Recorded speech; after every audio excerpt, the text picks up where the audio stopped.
Hi, I'm Heather. I have psoriatic arthritis and fibromyalgia. I've been diagnosed with the psoriatic arthritis for 2 years, and the fibromyalgia is recent, like just a couple months. Um, and I'm making this video because I was looking for a video like it, basically to um, really like talk about how you give yourself your biologic injections. My ring light keeps flashing in my glasses, so I apologize for that if it's distracting. I'm trying to sit up straight enough that I keep it out of there. Anyway, um, my experience so far, I'm on my second rheumatologist. I started with Humira, and it wasn't working for me.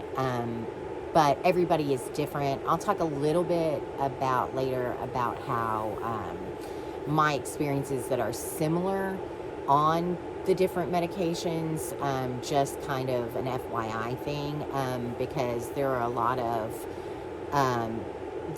side effects that I'm real sensitive to medication. There are a lot of side effects that I have had throughout both medications, and that are seem to be a surprise to my doctors, but to me they seem pretty fairly normal and common. I've Googled and seen other people that had these problems, but I really wish with both doctors that we had talked about my options and how I would be giving myself the injections and stuff before we nailed down what I was going to be on. It seems to me that they put you on whatever the majority of their patients are on, what's working for the majority of their patients, or what they have samples of in the office. And that is both. My first rheumatologist put me on Humira because that was working for all her patients. And I had to go see a new rheumatologist to get switched. I was expressing to her that it wasn't working for me, and she wasn't going to change it. It is extremely hard. That's another reason I'm making this video. It is extremely hard to switch once you're on. You have to get, the insurance company usually requires a prior authorization. This medication is very expensive. My Humira, I think, is $3,500 a shot. I think the Enbrel is around $1,000 a shot. I had to get a copay card along with my insurance, so I only pay $5 a month for the Humira. I don't pay anything for the Enbrel. The copay card does cover all of it. So there's a difference for me personally there. But again, those things are usually not necessarily going to be the same for everybody. It just depends on your insurance and how it works and what it's going to cover. And then as far as the copay card, the Humira got my copay down to $5. The Enbrel copay card got my Enbrel down to $0. There are things also that, like, when I started the Humira, the insurance company was not going to cover it. I had to check on, or they were going to, it was a mess. It was really a mess when I started the Humira. And usually it is. I hope that nobody's experience was as bad as mine, but also the more informed you are, I think the better off you are. The Enbrel, this is what my new rheumatologist has for samples in his office. He started me on the auto injector there and had it in the office. He gave me the auto injector and gave me a couple samples of the mini cartridges of actual medication to get me started. When I started the Humira, I had watched a video of a guy giving himself the injection. I was not sure what I was going to be on, and that's really mainly what I'm going to talk about. So I'm trying not to make this video too long. But basically, he said that he traveled a lot, so he got his first dose and waited to start it. So he was 2 weeks behind, maybe a month behind. And so he had a cushion for whenever he traveled and things that he had, because he was missed getting it in the mail. I do recommend that. I think having a cushion is a great idea. If I did not have a cushion when I switched medications, I would have run out of the Humira before I started the Enbrel. It does take a very long time or for me it did personally. Again, this is something that will probably be different for each person depending on their insurance and how it works. But with the prior authorization and all of that, it took me 2 months to get on the Humira, and it took me 2 months to change from the Humira to the Enbrel when I started going to the new doctor. So that's been pretty standard for me. When I started the Humira, I started with pre-filled syringes, and then ended up switching to the click pen, which for me is much easier. I did the syringes extremely slow. I was just kind of like eking it in and dragging it out and making it more painful and just like unnecessary. When I started the Humira click pen had a latex cap on it. I have a latex allergy. I think it's fairly common for people to have a latex allergy. I think that people with psoriasis and psoriatic arthritis, a lot of them have latex allergy. So I think maybe I had 1 or 2 shots that had a latex cap, but right after I started the click pen, that was something Humira was changing because it affects so many of their customers. Enbrel, not so much. They don't care. Hopefully they will get around to changing it because it is such a common allergy, and especially I think with people with skin problems. I am extremely allergic to latex. I can't eat things that have been wrapped in saran wrap. I'm allergic to like polyethylene. I'm allergic to a lot of plastics. I'm highly allergic to latex. So if somebody touches me with latex gloves, I will get a rash. Everything except for if you get the vial of medicine and a syringe. I'm not sure like if they send you syringes or if you purchase syringes, but that's the only way you can get Enbrel without a latex cap on it. They're pre-filled syringes, they're mini cartridges for the auto injector, and their SureClick pens have a latex cap over the needle that you pull off before you give yourself the injection. I started with the pre-filled syringe, bad at it with Humira, and switched to SureClick pen and had a much better experience. It's like a lancet, so you basically, push a button and it stabs you. It takes 10 seconds to put the medicine in, and then you're done. The auto injector, when I started the Enbrel, is basically like this is the auto injector. It's really big, it's bulky, it's clunky to me. You open it up, and then I'm not going to do it, but like basically this is the mini cartridge, and you're gonna that's used because I don't have a new one. But basically you put that in there like that and close it. The light turns green and tells you that it's ready. You put this on your skin, and whenever it feels on your skin, it lights up. You press the button when you're ready. It takes 5 seconds for the needle to go down the chamber and it slowly stabs you, and then this all lights up green and it drops down while it's putting the medication in. It all takes about 15 seconds to do it, but that 5 seconds it takes for the needle to go down is agony for me.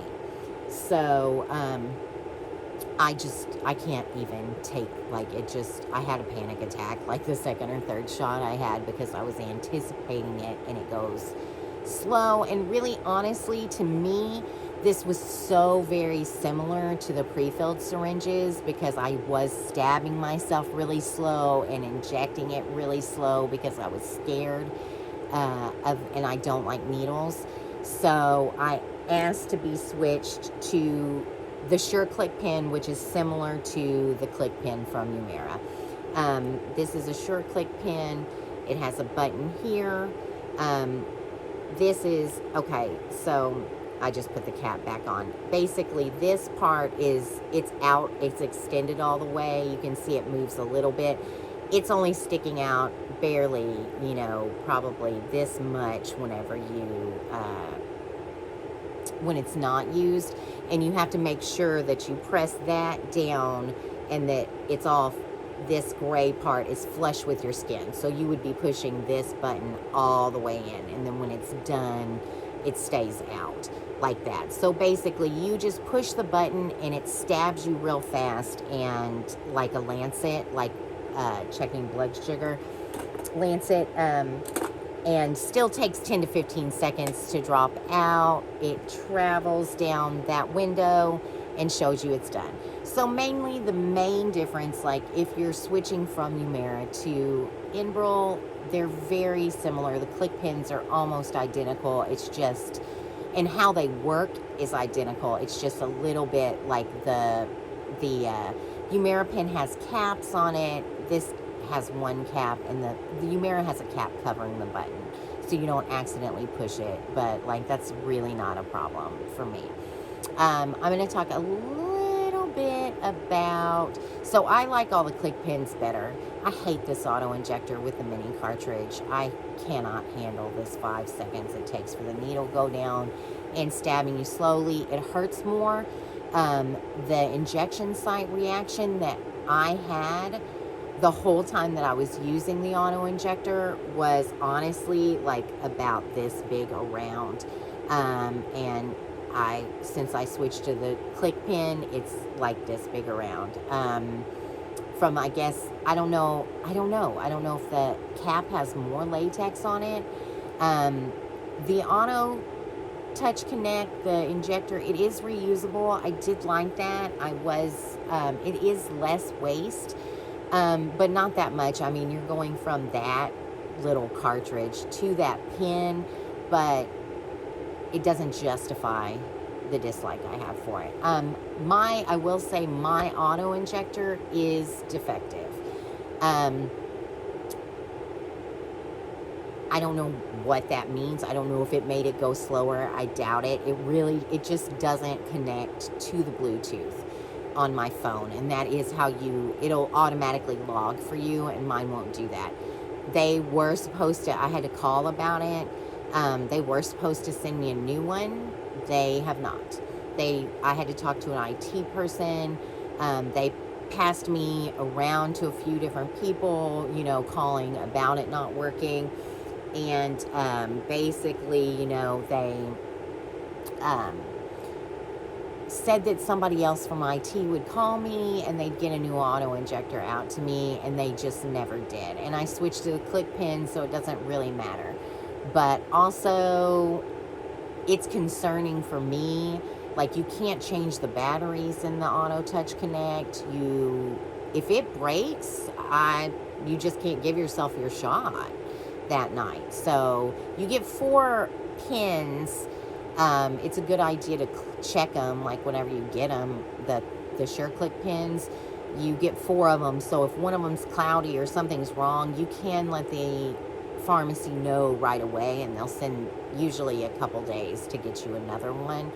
But to me, like, And no one's really been clear with me what you do if this breaks, if it goes out. It has an expiration date on it, so I guess it's supposed to work for 2 years or whatever. But yeah, if the batteries die or it dies or it's not working, then, I don't know. You call, but I mean, I spent all day on the phone with them, trying to get it straightened out. And then they had to have IT call me the next day. So I spent all day on the phone the next day. I really did waste, honestly, like probably, I would say 8 to 12 hours wasted on the phone trying to get this situation fixed. So for that reason too, I am just way more comfortable with the sure click pin. But really, like, I don't know, if you don't like that quick, like getting your ear pierced or lancet or, checking your blood sugar, that pop pin, and you want it to go slower, then the Auto Touch Connect is going to be great for you. But also, like I said, I don't know what happens. I guess it's just supposed to last for the 2 years, and then you trade it in for a new one or whatever. But basically, that I wanted to know the difference. I wanted to know, going from the Umera pin, I would have, if I had known and been more informed, like, I would have just asked to be put on the sure click pin when I started the Enbrel, because that was going to be the closest to what I had done before and was the most comfortable with everything I had tried to that point. But I just didn't have any information at all whenever I went in, and didn't really know how it works. You really have to be a self-advocate. You really have to, advocate for yourself to get diagnosed with this stuff, to be on the right medications, and to find things that are working for you. And you kind of have to stand your ground on a lot of it. And it's all real stressful. For me, it was, and hard. So, if I had more information, I think, when I started, then it would have been an easier process. So it took me a real long time to get diagnosed with the psoriatic arthritis. I got diagnosed with exhaustion 2 or 3 times before I got diagnosed with it. I had to be diagnosed with psoriasis, which I had always been told was dermatitis. My mom has psoriasis, but she had always been told that it skipped a generation or two. I'm not sure, like an old wives' tale. I feel like they're still really, like, finding out, like, about, like, they didn't know anything about psoriasis whenever she was a kid, and she had gone through some terrible experiences before they knew what it was. And I think they're still, like, learning so much about it. And, like, I had gotten really sick over the holidays, and I was run down, and I was tired.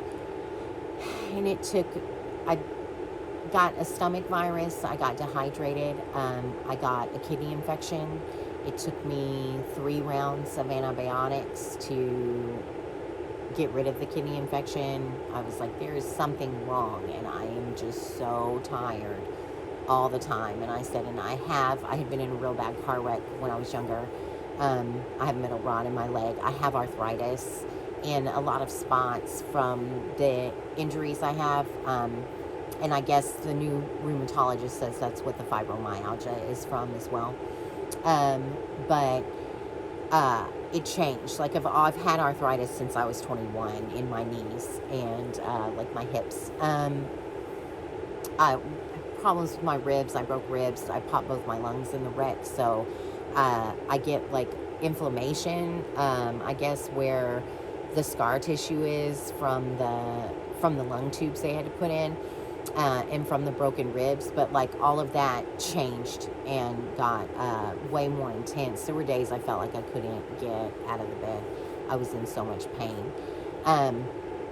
But so real quick, it's going to be different for everybody how everything works, but just, like, some of the things that were the same for me between the medications, I just will go over real quick and then wrap this up. Just so you know, so you don't feel like you're crazy, because it's a lot of, I didn't want to Google a lot, but a lot of the stuff that I experienced does seem to be fairly common when you start a biologic, but, you know, of course, my doctors have never heard of this stuff. So, basically, when I started the Humira and the Enbrel, and then I'm also on luflonomide. I've been on luflonomide while I was during both medications, and I did have this. Some things include that too. When I started the Humira and the Enbrel, this is going to be most, you know, for women. I did not have a period the first month on both of them. I skipped an entire period on both medications. And so it does affect that. I'm about to start my 3rd month on the Enbrel. The 2nd month on all of the medications have been horrible for me. The Enbrel was the least amount of side effects that I have had, but the entire 2nd month I was on the Humira was a flare for me. It was a skin flare and a physical joint flare. I felt sick all the time. I was dizzy all the time. I do have IBS. I have digestive issues with everything that I start. Some things are worse than others. And some medications I've had to stop because it upset my stomach so bad. Excuse me for this, but I really am just trying to get information, because I have been told by multiple doctors that because these are injectables, they were not going to cause me to get the ruins. They were not going to affect my digestive system. And everything causes me to get the ruins. Everything affects my digestive system. I had the opposite problem with the Humira, extremely bad constipation. We'll blow through this real quick. And then I have had that issue somewhat on the Enbrel as well. The luflonomide gave me the ruins whenever I started it, but it is a pill, so... But everything has affected my digestion. Everything has affected my skin. When the 2nd month I was on the luflonomide, I had horrible skin flares. I knew I had psoriasis, like in my ears. I have it in my nose. It's not terrible. And believe me, I keep having many doctors tell me that it's not that bad. And I know people have it worse than me, for sure, and they have a harder time than I do, but I have it in bad places. So I had the worst skin flare that I've had the entire 2nd month that I was on the luflonomide. I personally don't feel like the luflonomide is doing anything at all, and I'll probably, you know, if the Enbrel does really start working, I probably will talk to my doctor about that later, but, like, for me, it really, like, the Humira wasn't working, the luflonomide didn't make it work, like, it was some relief, like, but I've had, pretty much, like, when it started, I have problems with my tendons and where they connect to my joints, so pretty much, like, I went in and was like, something's wrong. Part of that was the exhaustion, and then the other part of that was that the tendon in my Achilles that connects from my heel, you know, my Achilles tendon was sore. So every time I took a step, there was a sharp, shooty pain. And you have to walk everywhere. Once I started the luflonomide, I started getting, and it's not too bad now, but I started getting swelling from this tendon down to this, and you could see it was all raised up here, and it's not. I mean, it's pretty much, the Enbrel, I think, is making that better. But that hurt, so it like felt like my elbow was dislocated like the whole time. The whole time I was on it was a good 6 months that I was on the luflonomide and not on the Enbrel, and that was happening. So it was hard to do anything. Still having problems. Yeah, you can see my wrist is swollen. I'm still having problems with this wrist where I can't really hold anything. Like you can see how raised up that is. So I'm having, a lot of swelling in my tendons, and it's where they connect to my joints that I'm having problems. I do the Voltaren, and it does help. This second month, I'm just finishing my second month on the Enbrel. I skipped a period the first month. I've had 2 periods this second month. I also, my other Achilles tendon started hurting, but this was just during the second month, and it has stopped. I just started my third month, so I expect to be able to tell if this is working or not soon. I do have good days. I would say that I had more bad days during the second month. The first month, I had probably 2 days that I felt kind of flu sick, 2 or 3 days, and then like 2 or 3 days that I am exhausted. And then I have like 2 or 3 days a week that are good days. I have not had a good day in probably 5 years. So I do really if I have a couple good days, I can keep my house clean, I do not work. I do not feel like I could work right now. Maybe if like every day was a good day, then that's something. Like, I've been a stay-at-home mom anyway, but also like I mostly cook and clean all the time and pick my daughter up from school, and take her to school and stuff like that, and do mom stuff. And I couldn't go to the grocery store. I was having a real hard time.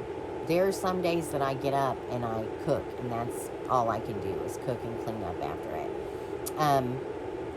But I have been, over the past couple months, I have been able to go to the store. The whole second month, as a whole, for me on the Enbrel was better than the second month on the Humira was, and the second month on the luflonomide was. But it also, like, I did have a flare. I'm having a skin flare, but just on my hands and my ears. But I mean, my hands and my ears have always constantly been a problem. The second month on the luflonomide, where I was like, in my nose, my sinuses, like I get psoriasis in my nose. I was getting a lot of nosebleeds before I got diagnosed too, and the medication has, any medication that I've been on has helped my nose tremendously. I've been in my armpits, under my breasts, like up my lower back, my feet, my hands, but like uncomfortable places. So I did not like that about the luflonomide. But that did clear up after the second month. And then this has been the same way. It's not nearly as bad, though, as the other two. So I'm hoping that's a positive thing, and it's going to work better for me because of that. And then I think mainly those are all of the side effects that were similar between the two medications. And I know that, like, there's a lot of stuff about, like, if this is not working for you, and it is hard to tell, and it is so hard to switch to a new medication if it isn't working, and, like, some doctors don't want to do it at all. Like, my first rheumatologist didn't want to switch me at all. So, just, like, I honestly wasn't having any, what I would say were good days on the Humira. Like the next day, I always felt like I had the flu the next day. I had to make sure that I had to drink like at least a half gallon of water the day before I did the shot, the day I did the shot, and the day after I did the shot, for me not to um, for me to be able to go to the bathroom, because it was just, and that never stopped. Like, that was something that was a problem the entire year and a half that I was on the medication.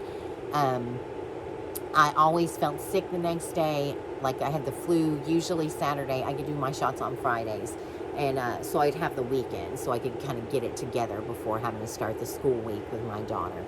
And it was, I felt sick those days. And then usually, like, I really just was kind of just getting by the rest of the time. I still had days that all I could do was cook. I had days that I really could do nothing. But take her to school, take her to school and pick her up from school, and get dinner on the table and maybe clean up after dinner. I understand that a lot of people use like spoons to like describe all that stuff, and it works for me like whenever I'm explaining it to other people and what I feel like. But like personally, there were days that I felt like I got up and I had 6 spoons, and it was going to take 4 for me to do a load of laundry, and then it was going to take another 2 to cook dinner and clean it up, and then there are other things I had to do like on top of that. And if there's anything extra, then the next day I was just exhausted. So if I cleaned the bathrooms or whatever, then the next day I could not do anything. So for me, like, a lot of that was the sign that that the medication wasn't really working for me, was because I just really did not have, like, if I got up and felt good enough to go to the store and went to the grocery store, then the whole next day I couldn't do anything hardly at all because I was so exhausted. I can only go, and I still can only go to 1 doctor's appointment in a week, because if I go to a doctor's appointment, it wipes me out. But a lot of that was, that I just felt like I was just getting by, and I didn't feel like that was enough. So, I mean, even if after this 3rd month on here, I'm telling you, even if I have 2 good days a week, 2 good days is a lot for me in what my experience over the past like 5 years has been. But really, I just wanted to kind of touch base and say some extra stuff, just so maybe you're more prepared when you talk to your doctor if you need it. If you have any questions, I will answer them as soon as I can. If you want to see, my channel is just, whatever I feel like putting up at the time. I'm into my nails, so sometimes I do nail polish videos. And then stuff with my daughter whenever she was in elementary school is on here, and just whatever. Like, if you have any questions, I'll try to answer them as best as I can. I am not a medical professional. This is, just what my experience has been. But, and if it's, something that y'all want to see another video on, I'll do another video on it. But I just really wanted to, there was nothing about, like, really, like, the mechanics of it and how it worked. So I wanted to really touch base on that, and then just a little bit about my experience, if I can be encouraging, and say don't give up, and sometimes it is really hard, and what you're feeling is valid. And if you do feel like you need to change medications, then your doctor, you need to be able to do that. So a lot of times, I think we were raised, especially I'm 46, my mother's generation and a lot of my generation, that doctors know what they're talking about all the time, and you need to listen to them all the time. And sometimes they are just not a good fit for you. Sometimes they are not listening to you. Sometimes you do have to stand up for yourself and advocate for yourself and put your foot down. And if you are feeling these things, then I'm saying, do it. Tell your doctor if you feel like it's not working or you need to change. And also, like, I think it's a great idea to be able to talk to your doctor about what medication you're going to be on and how it works and what you're going to be the most comfortable with. But I came on here and couldn't find a video because I just wanted to know if the click pin, if the Sure Click pin was going to be pretty much the same as the Humira pin, and that I really didn't think the Auto Touch Connect, the auto injector with the mini cartridge, was going to be as different for me as it was. So I do wish that my doctor had talked to me about that a little bit, and I wish I had been more informed when I changed over, because getting changed from the auto injector to the Sure Click pin was another nightmare and took me another 2 months to get done. If he had not given me samples in his office, I would have run out of medication again on the, switching over to this one. So, it was not like that on the Humira when I switched from the pre-filled syringe to the click pen for Humira. That was a quicker, smoother transaction than this was. I'm not sure why that was. Again, it could be my insurance. And I know that because the Enbrel has latex caps on everything, that it sent a flag off in my insurance company every time that I've done it, because it says not to use it if you have a latex allergy. But like I said, it's barely, with the Sure Click pen, I mean, it's like this, and it went away in a couple of days, and it was nothing. The other was like this big from the auto injector and was there for, like, it would be there like a little bit whenever I went to do my next shot the next week. Also, you do your shots of Enbrel weekly, and Humira is bi-weekly, if that is something that is going to affect you, how you, if you don't want to do it weekly. And like I said, I hate needles. They really bother me. I did not do well with the pre-filled syringe. I did not do well with this auto injector with the mini cartridge, but the Sure Click pins are really easy for me, and I have a real easy time doing them, and don't have a problem with it. And I can do an injection video with the Sure Click, because that is what I'm on now. If anybody wants to see me do that, just let me know in the comments. And if you have any questions, let me know in the comments. And I hope everybody has a great day. And this video went way longer than I wanted it to. I'm sorry. But thanks so much for watching. Bye-bye.